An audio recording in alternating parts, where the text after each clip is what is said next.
We'll pay attention to that. Fingers red. Nick GWIAZDOWSKI takes advantage of that heavily taped knee. Good, hands active, hands active.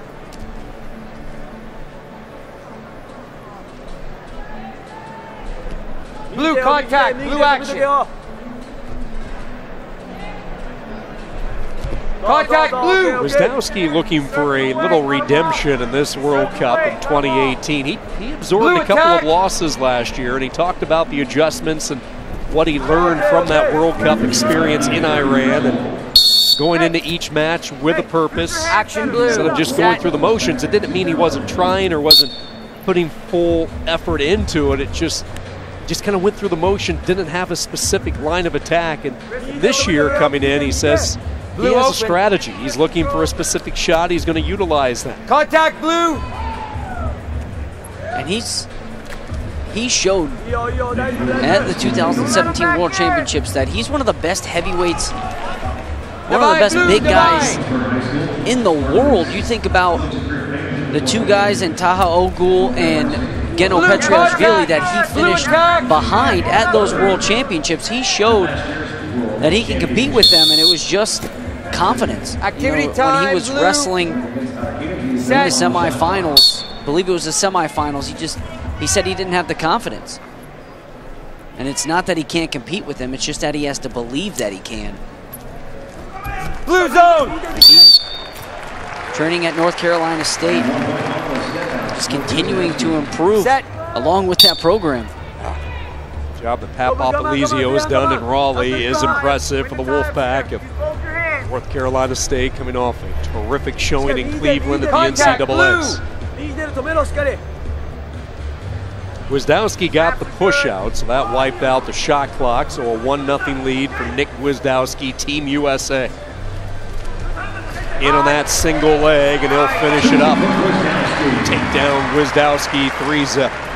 Snatch single high, and this is where you're going to see this knee injury come into play. We're going to see how strong that this knee is for ARAKIDA.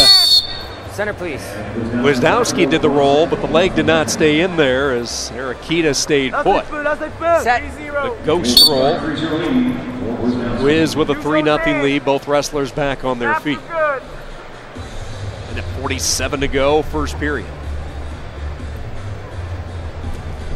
Red contact. Hands ready, hands ready. Start to look ahead a little bit, Eric, with the United States as Gwiz is in on another shot. Keep coming, keep circling, keep circling. Rolling back is ARAKIDA. Let's see if GWIAZDOWSKI can improve his position. Does not look like he can. Continue. And we'll go into a restart, but you start to look ahead at tomorrow. The U.S. will have Georgia at 10 a.m. They'll be heavy favorite. The Georgia team that lost to Japan earlier today, 7-3. Japan rattled off 7 straight. Georgia picked up some wins late in the upper weight. So clearly if the U.S. takes care of business, they will be back in the gold medal match for the 2nd straight year. Yeah, and there's, if they are, depending on, of course, how things work out in Group B, the favorite over there is Azerbaijan. And if you take a look at the rosters of the two teams, some of the matchups that you could see would be Haji Aliyev, 3-time world champion, the first ever for Azerbaijan. He's also an Olympic bronze medalist, taking on Logan Stieber, the 2016 world champion. And then you could see Jabril Hassanov, who is an Olympic bronze medalist, taking on Kyle Dake. So there can be some firework matchups tomorrow. I mean, those are just two. There's more that we don't have time to go over at this point, but it's going to be a good one if that matchup happens.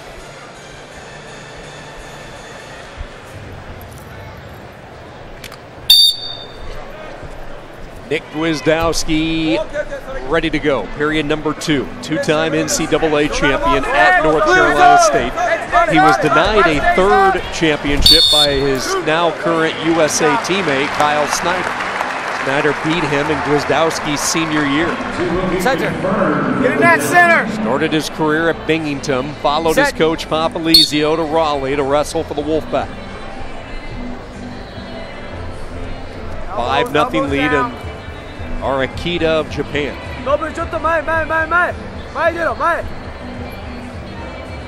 Not sure which route Japan would go at heavyweight with Contact, Taki Yamamoto, 21-year-old, somewhat of a younger version of Arakida.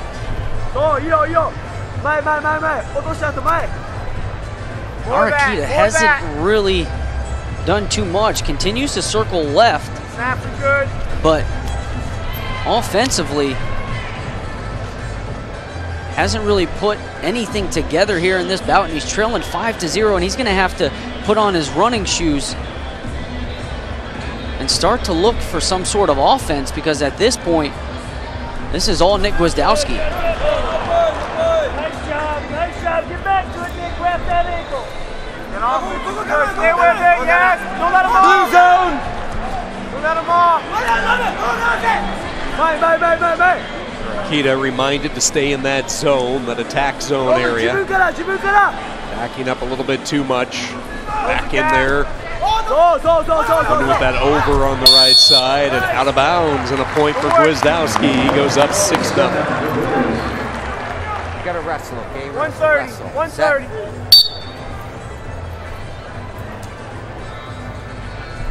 Work hard here. Get one time on top. For your rest, and go. Give yourself one chance on top. In that stance. Eric, with your position with United World Wrestling, as you look ahead to what's coming up for a lot of these athletes that we're enjoying here in Iowa City, what are some of the next big events on that international circuit?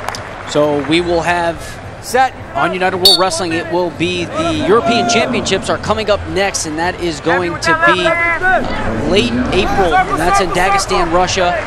When you think about Russian wrestling, the Grand Prix of Urigan, you've mentioned multiple times in this broadcast, excuse me. Two champions came from the United States. That was David Taylor and Kyle Snyder. Aside from that, there was 8 champions from Russia, and 7 of them hailed from Dagestan.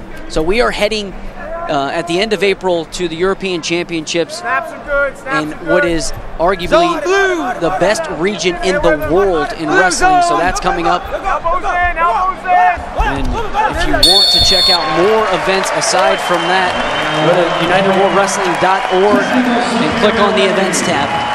Plenty of action. GWIAZDOWSKI with technical superiority, a win, 10-0. And the United States, after falling behind 3-0, they rattle off 7 straight. And it's the U.S. defeating Japan 7-3 in their second duel of the day. And the U.S. will